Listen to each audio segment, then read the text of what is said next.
നിങ്ങൾ ശ്രദ്ധിച്ചിട്ടുണ്ടോ? വെറും 10,000 20,000 രൂപ മാസം ശമ്പളമുള്ളവരും 2-3 കുട്ടികളുമായിട്ട് സന്തോഷമായിട്ട് ജീവിക്കുന്നുണ്ടോ? അതിനാണ് സാമ്പത്തിക അച്ചടക്കം എന്ന് പറയുന്നത്. ഇപ്പൊ എന്റെ അമ്മച്ചി എനിക്ക് നന്നായിട്ട് അറിയാം. കുട്ടിക്കാലത്ത് 1/4 കിലോ വെളിച്ചെണ്ണ ആഴ്ച മേടിക്കുന്നത്. 1/4 കിലോ വെളിച്ചെണ്ണ.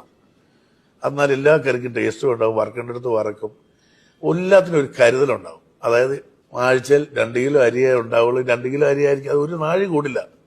അങ്ങനെ വലിയൊരു അച്ചടക്കം അവർക്കുണ്ടായിരുന്നു. എനിക്കൊന്ന് ഇന്നത്തെ തലമുറയ്ക്ക് അത്രയും അച്ചടക്കം ഉണ്ടോന്ന് എനിക്കറിയില്ല. ബീഫ് ഞായറാഴ്ച മാത്രമേ മേടിക്കുന്നത്. 1/2 കിലോ ഇറച്ചിയാണ് വീട്ടിൽ മേടിക്കുന്നത്. ഞായറാഴ്ച പള്ളിയിൽ നിന്ന് അപ്പൻ 1/2 കിലോ ഇറച്ചി മേടിച്ചോണ്ട് വരുമ്പോൾ നമുക്കൊരു സന്തോഷമുണ്ട്. ഏതാ അപ്പൻ ബീഫ് കൂട്ടില്ല, ബാക്കി എല്ലാവരും കഴിക്കും.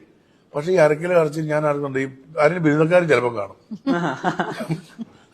മുടിയാൻ വേണ്ടി അപ്പൊ അമ്മച്ചി എന്താ വെച്ചാൽ ചില ഉരുളക്കിഴങ്ങ് സവോള കൂട്ടും. കൂട്ടിയിട്ട് ഒരു പെരളം കറി വെക്കും. അപ്പോൾ നിങ്ങൾക്ക് അവർ പറഞ്ഞ വിശ്വസിക്കില്ല, രാവിലെ സ്കൂളിൽ കൊണ്ടുപോകാൻ ആ ചോറിന്റെ അറ്റത്ത് അമ്മച്ചി ആ സ്നേഹം കൊണ്ട് ചില കരിഞ്ഞ ഒലത്തിറച്ചിയില്ലേ, തേങ്ങാക്കൊന്നോട് കൂടി ശകലം മൂലയ്ക്ക് വെച്ചേക്കും. ഏതാ തലേദിവസത്തിന്റെ ബാക്കിയാ. ഇന്നൊക്കെ അങ്ങനെയാണോ? ഇന്നൊക്കെ ഓരോരുത്തർ മേടിക്കും 4-5 കിലോ ഇറച്ചി ഒരാഴ്ച മേടിച്ചിട്ട് അങ്ങ് തിന്നുക. മറ്റേത് കൊതിക്കുന്ന ഒരു കാലമില്ലേ? ഈ കൊതിച്ച് ജീവിച്ചവരെല്ലാം അതിനോടൊരു വില കൽപ്പിക്കും. കൊതിക്കണം നമ്മൾ. എനിക്ക് പറയുന്നത് ഇന്നത്തെ ജനറേഷൻ ഏറ്റവും വലിയ പറയില്ല, ലഹരിക്കൊക്കെ അടിമയാണെന്ന് പറഞ്ഞു.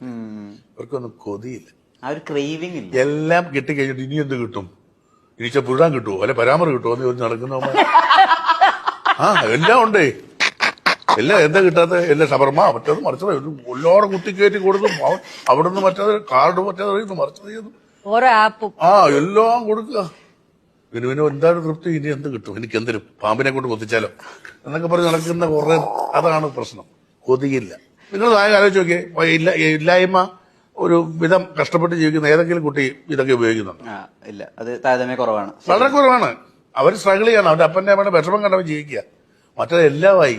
അപ്പം പാവം ഗൾഫിൽ കഷ്ടപ്പെട്ട് കാശ് അയച്ചു കൊടുക്കുന്നു, അമ്മയ്ക്ക് ഇവിടെ ജോലി ഉണ്ടാവും, അതും കിട്ടുന്നു. എന്നിട്ട് ഇവന്റെ മൊബൈലിൽ